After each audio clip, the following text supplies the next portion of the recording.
அனைவருக்கும் வணக்கம்.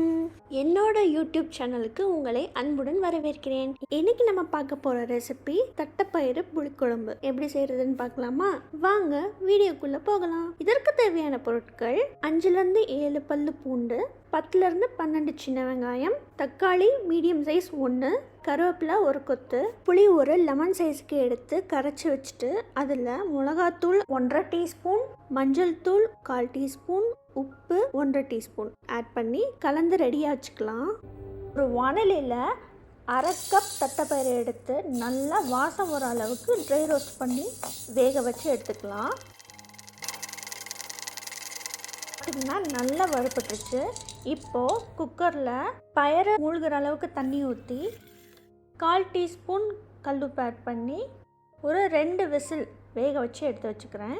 ஸோ ஒரு பக்கம் அது வந்துட்டுருக்கிற நேரம் நம்ம கடாயில் 3 டேபிள் ஸ்பூன் நல்லெண்ணெய், 1/4 டீஸ்பூன் கடுகு நல்லா பொரிஞ்சதுக்கப்புறம் 1/4 டீஸ்பூன் சோம்பு, ஒரு பிஞ்ச் அளவு வெந்தயம் ஆட் பண்ணிக்கலாம். இது நல்லா பொரிஞ்சதுக்கப்புறம் கருவேப்பிலை, அப்புறம் நம்ம முதல்ல பூண்டு ஆட் பண்ணிக்கலாம். ஒரு 30 செகண்ட்ஸ் நல்லா வதக்கினதுக்கப்புறம் நம்ம சின்ன வெங்காயத்தை ஆட் பண்ணிக்கலாம். அதுவும் நல்லா வதங்கணும். வதங்குறதுக்கு தேவையான அளவு உப்பு போட்டு நல்லா கண்ணாடி பதம் வர அளவுக்கு வதக்கிட்டு நம்ம இப்போ தக்காளி ஆட் பண்ணிக்கலாம். தக்காளியும் நல்லா மேஷ் ஆகணும்.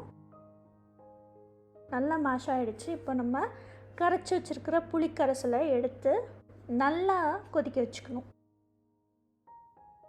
1/2 கப் தண்ணியை ஆட் பண்ணிக்கலாம். நல்லா மூடி போட்டு கொதிக்க வச்சுக்கணும். நல்லா ஒரு கொதி வந்துடுச்சு. இப்போ நம்ம வேக வச்ச தட்டைப்பயிறு ஆட் பண்ணிக்கலாம். லைட்டாக மிக்ஸ் பண்ணி திக்காகிற வரையும் நம்ம மூடி போட்டு கொதிக்க விடணும். ஸோ இன் பிட்வீனில் நான் 2-3 தடவை மிக்ஸ் பண்ணி விட்டேன், அடி பிடிக்காமல் இருக்கணுங்கிறதுக்காக. 15 மினிட்ஸ் சிம்மிலே கொதிக்கணும். ஸோ நல்லா திக்காக வந்துடுச்சு. இந்த டைமில் நம்ம 1/4 டீஸ்பூன் நாட்டு சக்கரை ஆட் பண்ணிக்கலாம். இல்லாட்டி ஒரு சின்ன வெள்ளைத்துண்டு ஆட் பண்ணிக்கலாம். அவ்வளோதான், எம்மியான தட்டைப்பயிறு புளிக்குழம்பு ரெடி. உங்கள் வீட்டில் ட்ரை பண்ணி பார்த்துட்டு எப்படி இருக்குன்னு எனக்கு கமெண்ட்டில் சொல்லுங்கள். உங்களுக்கு இந்த வீடியோ பிடிச்சிருந்துச்சுன்னா லைக் பண்ணுங்கள், ஷேர் பண்ணுங்கள், கமெண்ட் பண்ணுங்கள். மறக்காமல் என்னோடய யூடியூப் சேனலுக்கு சப்ஸ்கிரைப் பண்ணுங்கள். நன்றி, வணக்கம்.